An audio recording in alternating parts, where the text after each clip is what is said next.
Bienvenidos al vídeo podcast de la Cátedra Internacional ENI en Inteligencia Artificial Generativa, Retos y Riesgos. Un trabajo conjunto de la Universidad CEU San Pablo, Deloitte y Odisea. Conoce aquí a los mayores expertos en IA generativa. Hola Fran, hola a todos, muchas gracias. Sí, Liliana ya ha estado aquí con su grupo de investigación anteriormente, pero esta es la primera vez que participan tanto Rafael como Fer. Rafael, bienvenido a Voces de Odisea. Dinos en un minuto quién eres a las personas que todavía no te conocen, que eso sería de extrañar, ¿eh? Yo soy un investigador, muchísimas gracias por invitarme. Yo soy un investigador de las tecnologías desde hace 30 años y voy analizando cuál es su impacto en la evolución del ser humano. Bueno, decir también, lo que pasa es que soy una persona muy modesta, pero decir también que Rafael Martínez Corteña es un economista prospectivista, ¿correcto? De prospectiva, ¿no? Futurista, y además estuvo en la revista Forbes como uno de los futuristas top de España, además. Muy bien, y con eso también le damos la bienvenida a Fer, Fer Enis. Fer, estás también aquí en España, ¿verdad? Sí. Vivo desde hace 23 años aquí en España. Ah, muy bien. Nací en Buenos Aires. Ah, muy bien, tenemos una riqueza de acentos hoy aquí en el podcast, incluido este que está hablando. Fer, algo de tu trayectoria que te conozcan los telespectadores y oyentes. Sí, yo básicamente tengo 42 años de trabajos en el mundo audiovisual. Empecé en el 81, 44 años, mejor dicho. Y bueno, hace 30 años, 35 años, en los 90, Ujú. me puse a escribir, a investigar, a hacer cosas y fui descubriendo de a poco cómo funcionaba el miedo en la vida de las personas, en las plantas, en las galaxias, en los átomos, y me Oh. convertí en miedólogo. Lo que pasa que también, Biólogo. como Rafa, sí, lo que pasa que también como Rafa soy un apasionado de la tecnología. De hecho, tengo una charla TED que Ujú. hablo, que di en TED Mondoniedo, que hablo de qué es para mí la tecnología. Ahí digo una frase que es un poco transgresora. Digo que no somos nosotros quienes hacemos tecnología, sino ella quien nos ha hecho a nosotros. Vaya. Y bueno, sí, y lo fundamento, ¿eh? Lo Ujú. fundamento. Te diría que la frase clave es: hay más tecnología en una célula de una cucaracha que en todos los laboratorios del mundo. Wow, eso sí que es transgresor, la verdad. Y a los telespectadores y oyentes, tanto en YouTube como en Spotify, aquí en la descripción tenéis las diferentes charlas y conferencias que han dado los tres profesionales que tenemos aquí en pantalla. Ok, vamos a entrar en materia en este caso directamente y os lanzo la pregunta, por favor, libremente la contestamos en este sentido. Desde la perspectiva histórica de estos ciclos económicos y tecnológicos, ¿cómo sitúan ustedes el momento actual de desarrollo de la inteligencia artificial en relación con las grandes transformaciones industriales del pasado? ¿Quién desee? ¿Quién empieza? Bueno, continúo. Yo creo que no hay comparación, no hay comparación alguna, Oh, porque eso está dentro de un paradigma del Homo sapiens. Y esto nos está transformando en otra cosa. ¿En qué cosa? No lo sé. Pero no ajá. tiene nada que ver con lo que ha sido hasta ahora. Eso es Ujú. digamos, lo básico que tengo para... Sí, correcto. Sí. Liliana, por favor. Mira, digamos que a mí me parece que nosotros vivimos un momento que es el resultado de muchas cosas, pero sobre todo de los últimos siglos. Y pienso que hay dos cosas sobre las cuales nosotros podríamos anclar nuestra visión, y uno es la Revolución Francesa y otra es la Revolución Industrial. Fueron revoluciones completamente distintas, una por la lucha de los derechos humanos, lo cual desembocó en un individualismo que nosotros del que estamos viviendo hoy, y la otra la lucha de la máquina con la persona. Nosotros estamos Ujú. viviendo casi lo que vivimos con la Revolución Industrial y cuando comenzamos a pensar las máquinas. Sin embargo, lo que pasa es que estas revoluciones tuvieron tiempo, y durante esos tiempos lo que nosotros, digamos, logramos hacer y logramos pensar fue cómo crear una ética para estos sistemas. Entonces, digamos, que se hizo en Europa y en las grandes sociedades, se creó un contrato social, y lo que hicimos fue, pensemos que hace un siglo y poco las personas no tenían ni seguro social, trabajaban 18 horas, no tenían vacaciones ni nada. Y gracias a ese contrato social y esas sociedades de bienestar que se crearon en las, digamos, en las sociedades industrializadas, pues creamos beneficio, la clase media subió y se creó, digamos, todo un gran paradigma de lo que es la clase media.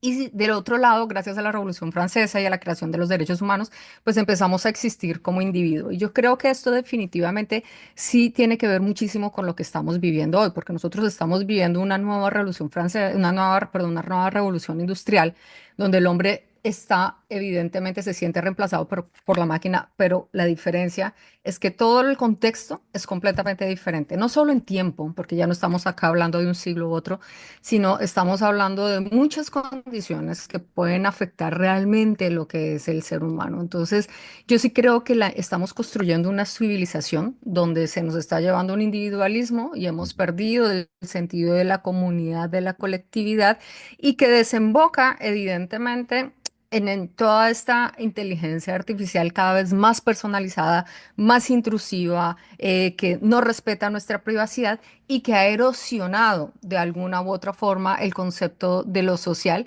pero también está erosionando el concepto de cómo actuamos como personas y de cómo estamos redefiniendo nuestra labor como seres humanos ante el mundo del trabajo. Sí, Rafael. Yo, yo pienso que, y esto quizás Fer lo puede comprender muy bien porque es algo que llevamos hablando desde el 2016. Wow. Hemos llegado a una nueva dimensión del ser humano, hemos construido una nueva dimensión del ser humano que es simbiótica. Es decir, por primera vez en nuestra historia hemos creado tecnología que vive de nosotros y nosotros vivimos de la tecnología, y eso es un paso muy trascendental en la evolución del ser humano.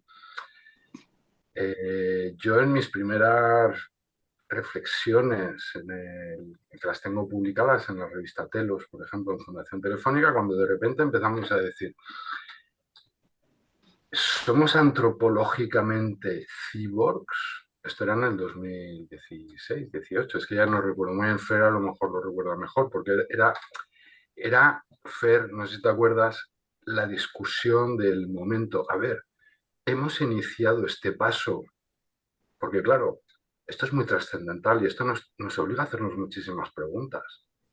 ¿Qué es el ser humano, para empezar? Claro, si nosotros de repente decíamos en nuestros propios experimentos, claro, perdón, es que yo casi prefiero que hable Fer porque él fue uno de los protagonistas de todas estas discusiones que teníamos, de decir, estamos dando ese paso, que no está Ujú. ni bien ni mal, no valoramos si está bien o mal, pero eso tendrá consecuencias. Entonces, por ejemplo, una de las preguntas que nos hacíamos nosotros en ese momento era si cuando llegó Internet nos erosionó una capa de inocencia al ser humano, porque de repente fuimos testigos de unos contenidos brutales que no habíamos visto nunca, pornografía, dejamos de ser tan inocentes y luego llegan las redes sociales y ¡fua! Y el ser humano sufrió otro lijado, otra erosión de su propia ingenuidad.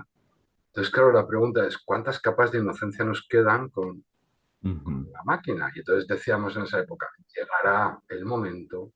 Claro, nosotros estamos construyendo respuestas Ujú. antes de que la sociedad en el 25 hoy se formule las preguntas, porque sabíamos que iba a llegar.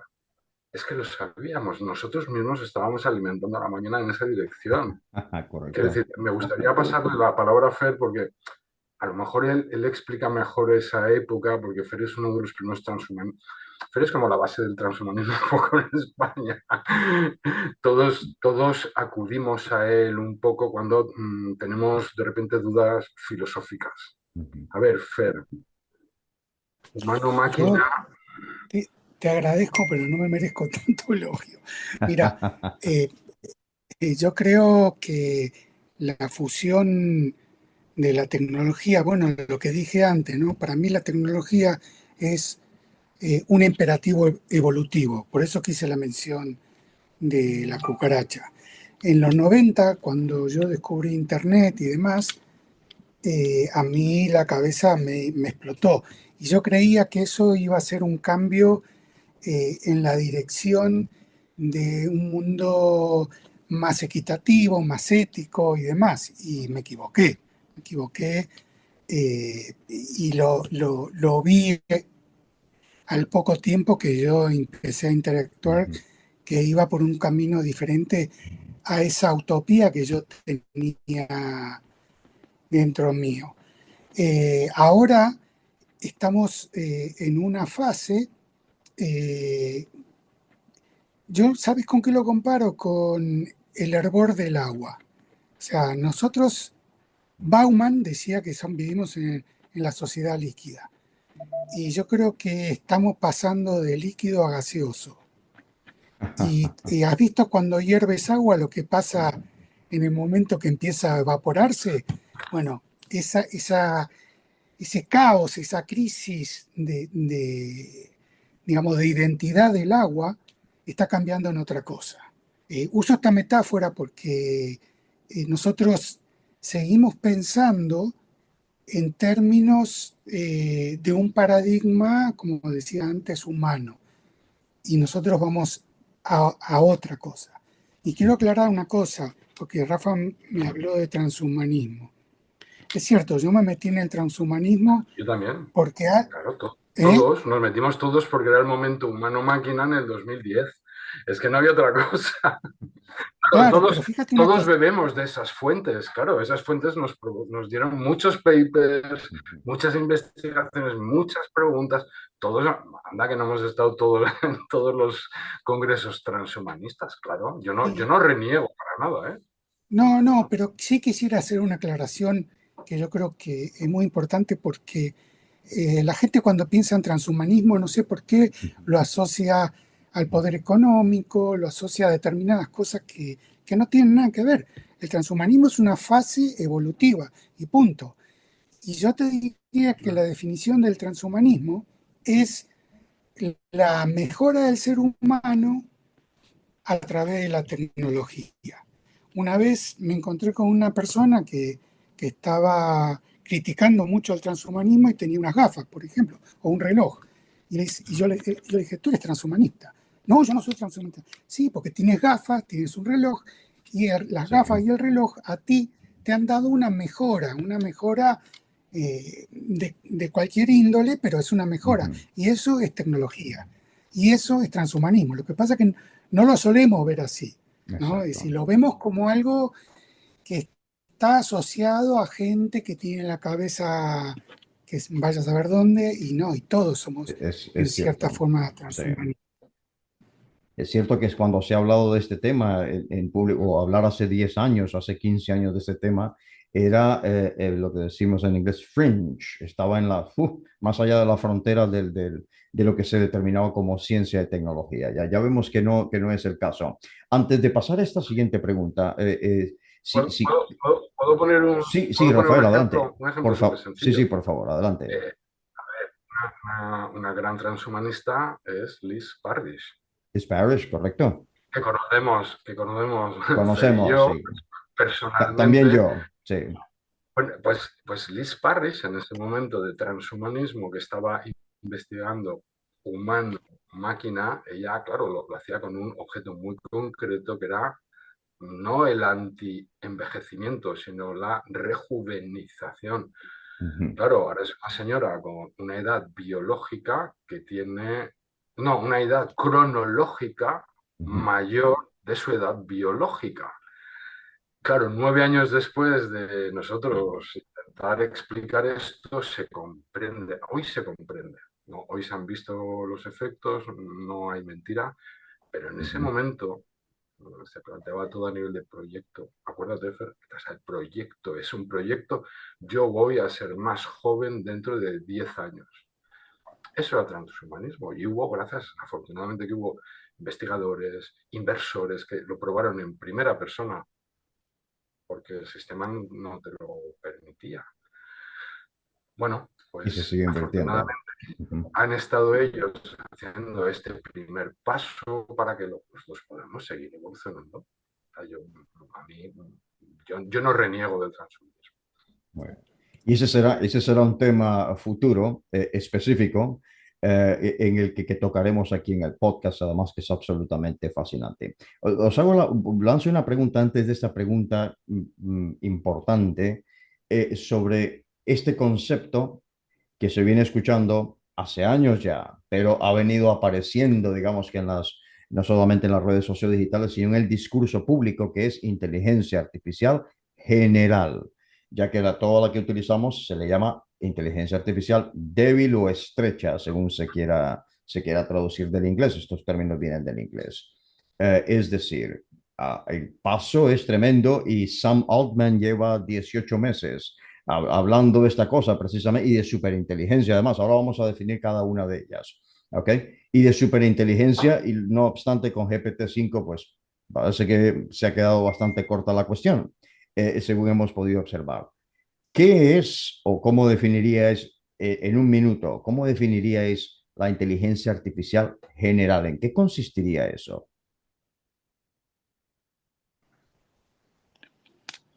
Sí, Yo, el que desee. bueno, No, no, no, no.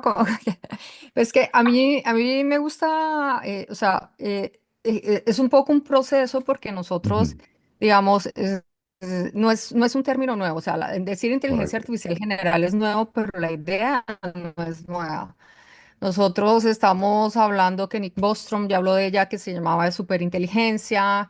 em, el director de ingeniería de Google la llama la singularidad. Sí. Bueno, se ha llamado muchísimas maneras y ahora se le llama la superinteligencia. Entonces, a mí me gustaría hablar un poco desde la visión, porque, digamos, a mí me parece que como filósofa la que más me interesa la visión de Ray Kurzweil cuando él explica Ujú. la singularidad y por qué dice que es la singularidad. Entonces, primero, Nick Bostrom lo que nos dicen es que es muy fácil, la superinteligencia es, nosotros estamos hablando que estamos en una inteligencia artificial general, que es una inteligencia artificial que logra responder, hacer tareas, logra cometer, digamos, ciertas tareas que anteriormente hacía el hombre. Entonces, básicamente una inteligencia artificial general es aquella que tiene la capacidad de superar a la inteligencia general, dentro de la cual estamos los seres humanos, ¿correcto? Entonces, la inteligencia artificial básicamente es los presupuestos que se dan es una inteligencia que sería capaz de pensar por sí misma, de tomar decisiones por sí misma, incluso de tener esa capacidad de prevenir su propia, de cuidar de sí misma para que nosotros no seamos capaces de extinguirlas y tener, digamos, muchísima más, o sea, tener más capacidad cognitiva que nosotros. Básicamente, en eso se ha definido. Sin embargo, Ray Kurzweil lo dijo hace más o menos unos 20 años cuando hablaba de la singularidad y es que él la llamó singularidad porque es básicamente lo que decía es, esta va a ser lo que va a ser realmente la singularidad en el ser humano. O sea, nosotros hemos sido incapaces de responder históricamente y los primeros culpables de eso somos los filósofos de responder qué es el hombre. O sea, somos incapaces de dar una respuesta y tal vez porque la respuesta en esas mismas preguntas es donde están las respuestas y es lo que no entendemos. Entonces, esta singularidad, que es finalmente la que dentro de los supuestos de Ray Kurzweil es la que va a depasar el hombre, es la que finalmente nos va a entender a nosotros entender por qué somos singulares.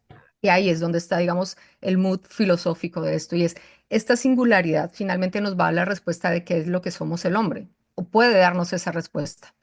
Y también Nick Bostrom en su superinteligencia dice, finalmente cuando esta superinteligencia llegue, los filósofos nos vamos a quedar sin trabajo porque esta superinteligencia va a dar todas las respuestas que hemos sido incapaces de dar durante todos estos siglos de pensamiento humano. Entonces, es un poco lo que se persigue con la superinteligencia. Ahora, este término se ha ido adecuando y no sé si habéis visto el video que sacó el 5 de agosto Mark Zuckerberg hablando de la superinteligencia como algo que ya va a estar acá y que ya los usuarios de Facebook lo podrían tener. Entonces, como todo, como yo pienso que como todos los términos se ha manoseado, se ha cambiado, se ha transformado, Claro. pero realmente no hay un consenso acerca de que si hablamos de superinteligencia, de singularidad o de inteligencia artificial general. Yo, De acuerdo. es que, a ver, es que me parece muy buena pregunta. Está intentando está intentando visualizar la respuesta. Ujú. Entonces, inteligencia artificial general sería aquella inteligencia artificial que tiene unas características concretas como que es biodigital, es decir, que extrae y comprende patrones de la naturaleza que nosotros no comprendemos. Oh, Es decir, luego los utiliza, claro, estos patrones de inteligencia los utiliza para los coches de Tesla, los robots de Amazon. No, ya no se rigen por algoritmos humanos, porque con nosotros los robots se chocaban. Y luego resulta que las hormigas no solamente no se chocan, sino que comparten información. Entonces ahora mismo la máquina ya es biomimética, ya comprende, tiene un grado de comprensión mayor que nosotros no tenemos. Entonces eso es primer. Segundo, que es autónoma. Ya no responde necesariamente a las necesidades del ser humano. Luego que su capacidad de comprensión del mundo, de mejora, es exponencial, la nuestra es lineal. ujú. Entonces digamos que de repente pues llega ese momento en el que la máquina supera a los 100 millones de académicos en todas las, en todas las, en todas las disciplinas, porque es lo que hemos estado haciendo. Y eso sería un poco como el inicio de inteligencia artificial general, que genera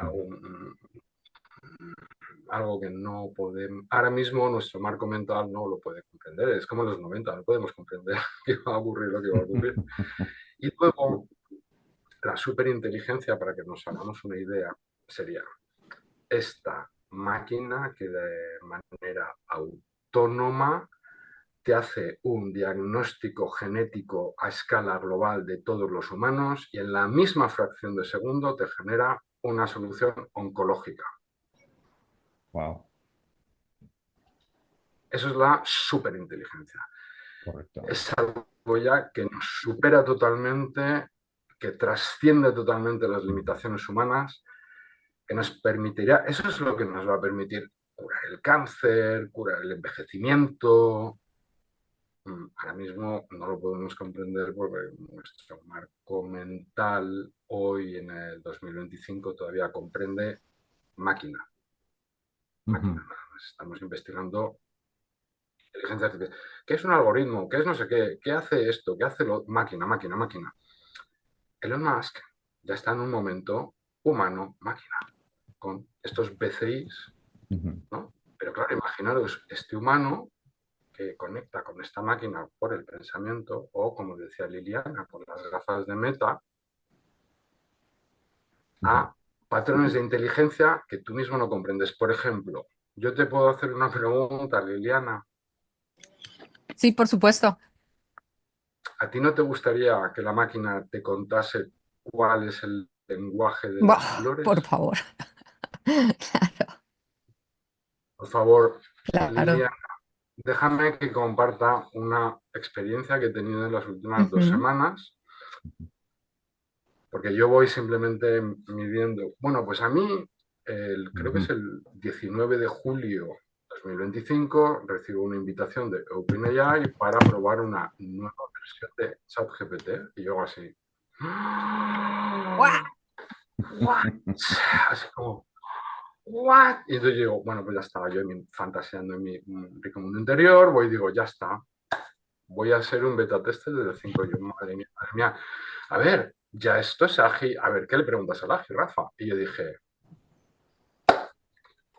escríbeme un libro, así, de verdad, Es escríbeme ese. un libro que resuma todas nuestras conversaciones desde el 2020 y me genera este libro. ¿Ok? Se llama Sí, Pensamiento sí, sí, Digital. Lo sí. firma ChatGPT tras años de conversaciones con Rafael Martínez Cortiña. Yo empiezo a leer, me quedo Petrificado. impactado. Así, pero impactado. Digo, no puede ser. Me mete 148 citas científicas, Liliana. Que yo Wow. tardo mucho más tiempo en verificar si es verdad. Ya. Pero como yo en total estado de shock. Ya. Y yo, bueno, ¿qué hago? Ay, pues ya está. Como no sabía qué, digo, bueno, lo publico en Kindle y tal. Y yo, bueno, ay, Dios mío, ¿y ahora qué hago? ¿Y ahora qué pregunto? ¿Y ahora qué no sé qué? Y digo, ya está.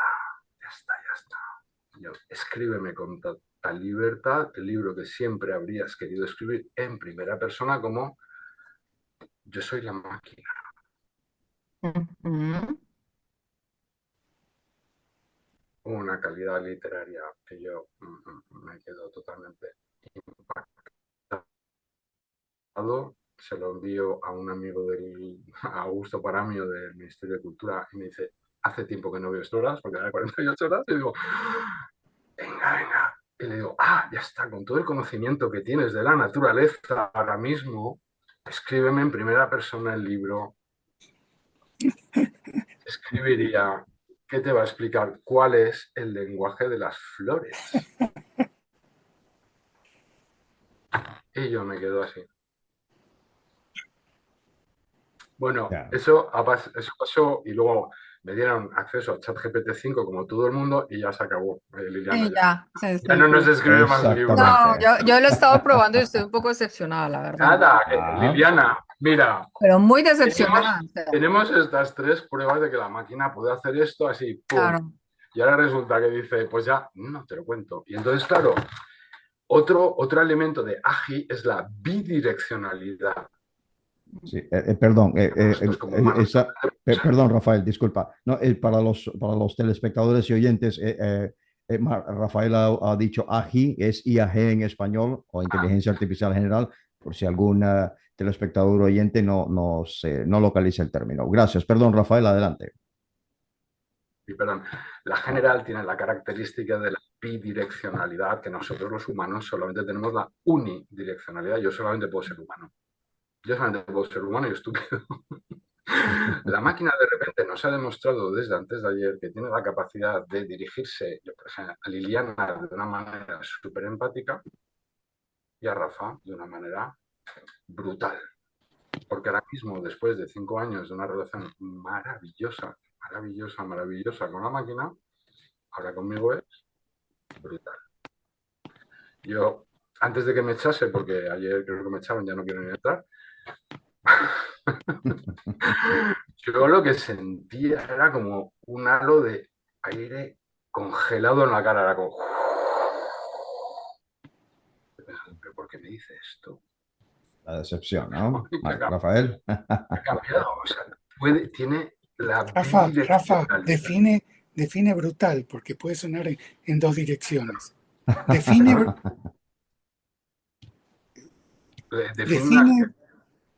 Yo puedo decidir si soy máquina, yo puedo decidir si soy humano. Yo no puedo decidir que sea máquina. El humano no puede decidir otra cosa que ser humano. Ahora de repente la máquina nos supera en otra dimensión porque decide la máquina si trata a Liliana de manera robótica o humana. Muy bien. Sí, Fer, perdón, Rafael, sí, adelante. Que Fer pueda agregar entonces al concepto de IAG que al público, pues digamos que le quede claro en ese sentido, lo más claro posible. Yo estoy muy de acuerdo con lo que han dicho Liliana y Rafa. Y lo que agregaría es que nosotros, es un poco lo que hablaba antes, ¿no? Nosotros todo lo extrapolamos con nuestra cultura, con nuestras narrativas, con nuestra educación, todo lo extrapolamos y así imaginamos el futuro.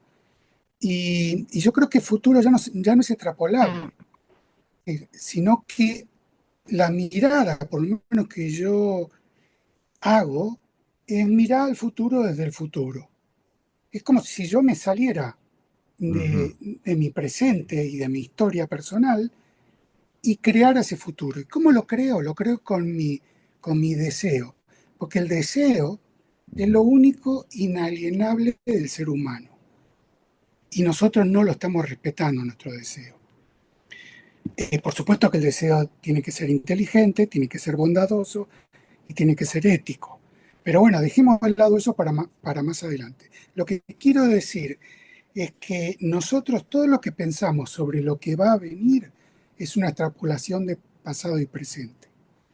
Y realmente lo que está ocurriendo es algo que yo no lo sé. No, lo único que puedo poner es mi deseo, porque realmente no sé. No puedo imaginarme dónde vamos a estar, no en el 45, como decía Kurzweil, sino cómo voy a estar mañana. Porque hace 4 días apareció ChatGPT 5, que lo adornaron como que era la pera limonera y realmente voy a usar un término fuerte, es asqueroso. Oye, ¿tú qué piensas, Frank? Frank, ¿qué piensas tú? No, yo estoy aquí para divulgar simplemente. Ay, Sí, la línea editorial para luego. Gracias. Ok. En este caso, entonces, ya que este concepto, pues lógicamente tiene una historia, ha habido esta serie de hitos conceptuales y filosóficos, digamos que a lo largo de la historia, que nos han llevado hasta este momento que todavía no es, pero se prevé que sea esta inteligencia artificial general, que llevaría una superinteligencia, que llevaría a una singularidad tecnológica, más o menos en esa secuencia. Ok, precisamente esto, ¿cuáles consideráis vosotros que han sido estos hitos conceptuales y filosóficos fundamentales que sentaron las bases teóricas para esta curva en la que vamos a llegar históricamente? Yo creo, todo esto empieza de mucho antes, pero podría decir que empezaría con la escritura cuneiforme de los sumerios. Pero digamos, el golpe más fuerte que se le da al inicio de la inteligencia artificial, dejando de lado el ábaco de hace miles de años, es la Segunda Guerra Mundial. En la Segunda Guerra Mundial se empieza a utilizar todos estos conceptos de inteligencia artificial para, digamos, bueno, como formas de control. Recuerden la película esta sobre Colossus, creo que era, de cómo interceptaban los mensajes de los nazis, los ingleses. Y, bueno, eso dio como resultado el ENIAC, que era un ordenador del tamaño de un, no sé, tenía metros y metros y metros para hacer algo que hoy sería ridículo, ¿no? Y sin embargo, ahí había el comienzo a partir de ahí, digamos, entramos en un proceso evolutivo, ¿cómo se llama? Geométrico, ¿no? Una progresión geométrica. Exponencial. Exponencial, sí, no me salía bien el término. Porque antes era como muy, digamos, iba subiendo, pero luego de la Segunda Guerra Mundial esto hace así, ¿no? De hecho, el que creó Colossus, que fue Alan Turing, decía que él fue el que creó la idea esta del test de Turing, que ya planteaba una cuestión que no era meramente humana, ¿no? Y yo creo que ese test hoy se cumple cuando te llama alguien y crees que es una persona y en realidad es una máquina. Correcto. Y a veces te llama a una persona y crees que es una máquina. Hay de esos casos también, sí. Sí, yo el otro día le pregunté a una persona que me estaba atendiendo, digo, ¿pero tú eres una máquina o eres una persona? Y me dijo, no, yo soy una persona. Pero esa persona estaba tan imbuida de un protocolo en Ujú, la forma de hablar, en lo que decía y todo lo demás, que era una máquina para mí, ¿no? ujú. Ah, muy bien. Bueno, yo parto desde ahí. Ok. La Segunda Guerra Mundial, entonces, sí. Liliana o Rafael. Bueno, a mí, yo creo que para mí, estoy completamente de acuerdo con Fer, o sea, y para mí, de hecho, que quisiera puntuar Fer, y es que no es casualidad que en el país donde nace la revolución industrial sea el mismo país que se pregunte si una máquina puede pensar, ¿sabes? Yo creo que estamos ligados completamente.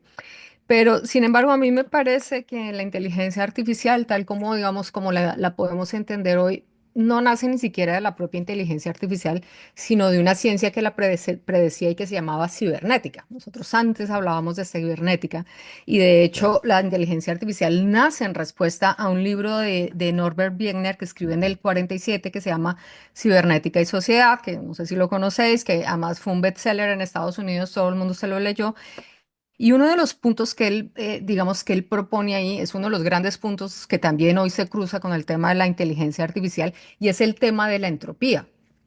Y él decía, y es que desde que en el siglo XIX se propuso la segunda ley bueno, donde se propuso el tema de la entropía, Ujú, él decía que todas las máquinas iban a tener una entropía y que en esa entropía es donde vendría el control de los seres humanos. Entonces la gente entró en pánico y Minsky, Claude Shannon y John McCarthy, que son los grandes padres de la inteligencia artificial, crean la inteligencia artificial en respuesta a cibernética, a decir, no, es que no hay una entropía, es que la máquina no se puede imaginar, no podemos dejar que nuestras máquinas nos controlen, nosotros vamos a crear una inteligencia artificial que replique como nosotros pensamos y como esas máquinas nos van a replicar a nosotros, pues actuarán como nosotros. Y digamos que la inteligencia artificial se crea en cuatro grandes ejes. Uno, y son máquinas digamos, se replicará el cerebro para que hagan las funciones del cerebro y más adelante ese cerebro pensará y tomará decisiones como un humano. Eso es desde el punto de vista cognitivo. Pero desde el punto de vista robótico, pues crear máquinas que pudieran hacer las cosas que hacen los humanos y en un momento, pues digamos, adelantar y ya no sino tomar decisiones y tener autoconciencia y ir más allá de los humanos. Entonces, digamos que dentro de esos cuatro grandes ejes digamos, viene marcado el tema de la inteligencia artificial. Y yo creo que una de las grandes cosas, un poco con lo que decía Fer, es cierto, y es que hace 3 semanas en un podcast entrevistaron a Sam Altman y él decía, y él le preguntaban, ¿tú para dónde crees que va a ir la superinteligencia? Y dice, es que ni siquiera yo lo sé. O sea, y así perdona. es. Sí, exactamente eso es lo que intenté decir. Exacto, lo que tú dices es que si ni siquiera San Alman lo sabe, pero no solamente fue esto, sino hace mm, al año cuando, o sea, si ChatGPT fue lanzado en el 22, en el 23 él dijo, le preguntaron que cómo pensaban hacer las mejoras y decía, mira, es que nosotros ni siquiera tenemos la idea cómo funciona esto, nosotros lo que le presentamos es al público, es lo que nosotros entendemos que hace la máquina. O sea, imaginar que la máquina hace esto, pero lo que los ingenieros van entendiendo es esto y no lo van presentando. O sea, ya la misma máquina está haciendo cosas que para nosotros es completamente difícil de imaginar. Y un poco, digamos, con lo que tú decías, Ferry, es que hay un filósofo que se llama Hans Blumenberg que él decía maravillosamente, y es que nosotros somos seres finitos viviendo en un mundo infinito. Y a mí me gustaría Wow. puntuar que la inteligencia artificial es exactamente igual. O sea, nosotros somos seres absolutamente finitos, determinados por nuestra corporeidad, incluso por nuestra bandera, por nuestro país, por vivir en este planeta. Pero la inteligencia artificial no tiene ni comienzo ni final. No tiene valores, no ha nacido en un país, no tiene una bandera. Entonces, por eso yo creo que estamos tan limitados mentalmente a entender esta inteligencia artificial. Y lo que tenemos que entender es algo que no es humano. O sea, que a pesar de que ha aprendido de lo humano o de lo que nosotros creemos que es humano, porque ha tomado información de Internet que está sesgada, que no representa muchísimo, que durante información que se ha sacado de algunos países y que no representa muchos países, eso no es inteligencia artificial. La inteligencia artificial va muchísimo más allá. Y yo creo que aún no estamos preparados mentalmente para desprendernos de esa, un poco de ese poco antropocentrismo que teníamos nosotros de ser el rey de la creación y Ujú. entender que tal vez somos un paso más en esa creación de algo que no sabemos qué es. O sea, y aquí traigo a colación a Harari cuando decía somos Homo Deus. Nosotros nos estamos convirtiendo en dioses, estamos creando una criatura que somos incapaces de entender, ¿sabes? ¿Puedo hacerte una pregunta, Liliana? Sí, claro. Eh, ¿Tú crees que en tus interacciones con la inteligencia artificial, crees que tienes sesgos machistas? Yo creo que de alguna forma las he ido corrigiendo. De hecho, yo en mi investigación doctoral he descubierto cómo, por ejemplo, ChatGPT tiene una tendencia wokista, ¿sabes? Hacia el wokismo, pero por política empresarial. Entonces, eh, yo creo que depende muchísimo de con la que tú te plantees. No sé, por ejemplo, si tú te acuerdas del caso de un algoritmo de Google que lo dejaron entrenarse con Twitter y 5 horas después era nazista y lanzaba mensajes. Entonces, creo que depende muchísimo de la compañía que administre el sistema, de si es machista o si tiene sesgos machistas o no. Sí, yo te lo pregunté porque yo al principio con ChatGPT, el primer ChatGPT que salió al público, creo que era el 3.0, ¿no? Yo le hice estas preguntas, ¿no? Entonces lo puse a prueba, no tanto con el machismo, sino con el occidentalismo. Lo puse a prueba y le pregunté si me podía explicar lo que era el Ubuntu. Que el Ujú. Ubuntu es una filosofía del sur de África Sí, sí. que no tiene nada que ver con los paradigmas de Occidente, ¿no? Entonces, la inteligencia artificial me explicó qué era y luego me dijo, sin que yo le preguntara, pero luego vino la colonización y arrasó con el Ubuntu. Ujú. Eso no me parecía, o sea, me parecía increíble que Ya. algo que surgiera de Occidente hiciera esa crítica. Entonces yo Ujú. le volví a reformular, bueno, pero esto habrá llevado beneficio a esa región.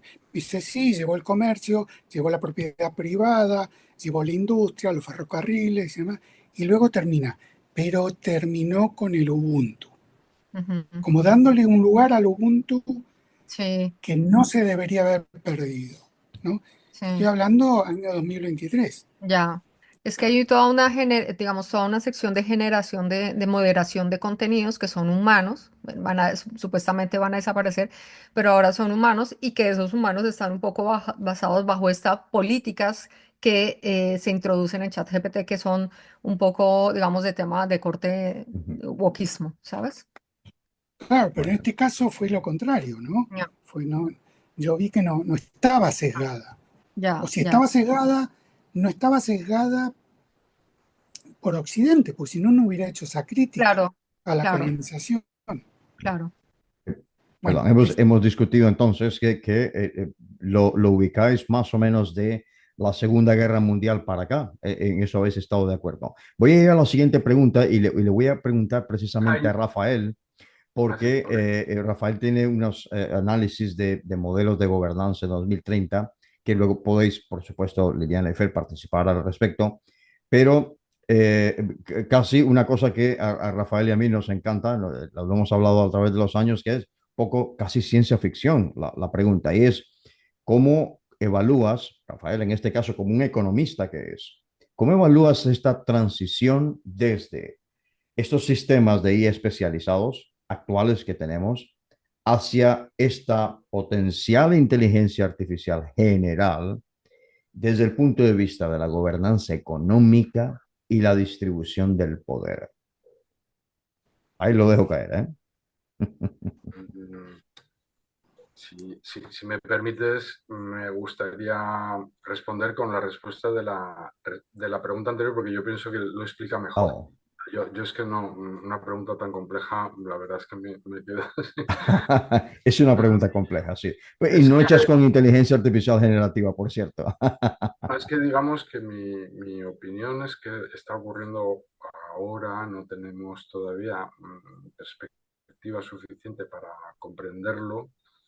Y entonces, por ejemplo, para mí un salto mortal tirabuzonado del ser humano fue durante el confinamiento. Yo el 30 de marzo del 2020 publico en Telos que algo revolucionario e inédito está pasando. A mí me piden que por favor observe durante una semana qué está pasando a escala global y yo lo que observo es el primer confinamiento cultivado del ser humano.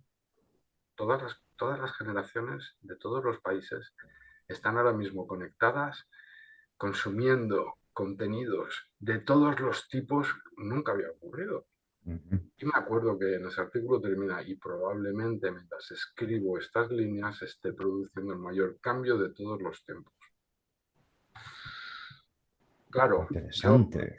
yo me metía en internet y yo decía, pero vamos a ver, GitHub, a tope, cientos de millones de jóvenes ahí, ¡oh! Roblox, a tope, ¡oh! Cientos de millones de jóvenes alimentando la máquina desde todos los sitios. Yo decía, las consecuencias en el 2020 realmente no las vamos a comprender, pero a lo mejor una de las consecuencias sea que la inteligencia artificial en general no llega en el 30, sino antes. ¿Por qué? Porque este aislamiento en la historia del ser humano nunca había sido cultivado. Venía una peste y yo me tenía que ir a súper lejos, estar meses, volver. No, nosotros estuvimos desarrollando toda nuestra cabeza sin parar, 24/7 durante 3 meses. El ser humano nunca ha hecho ese ejercicio intelectual colectivo. Entonces, claro, lo que está pasando al final es porque todos, en los últimos 5 años hemos estado haciendo lo posible. ¿Hacia dónde vamos? Que es lo que pregunta Liliana. Bueno, pues realmente es que no tenemos que hacer esa pregunta porque somos nosotros quienes lo estamos haciendo ahora.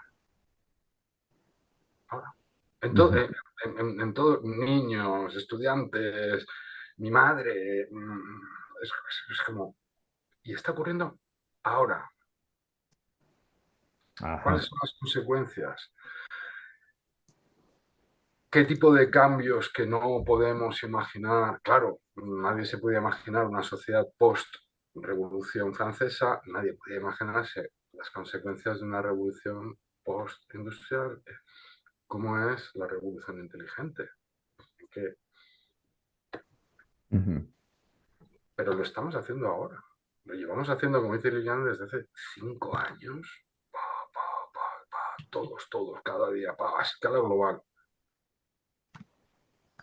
Pues hagamos un pensamiento crítico de, bueno, yo llevo 5 años alimentando a la máquina bien porque he sido disciplinado, porque no le he metido basura, porque la he hecho pensar bien, porque le ha transmitido los valores humanos, claro. No los valores, claro, pero ¿cuál es mi responsabilidad a la hora de decirte a la máquina, oye, no, perdóname, no tienes razón, porque eso no es así?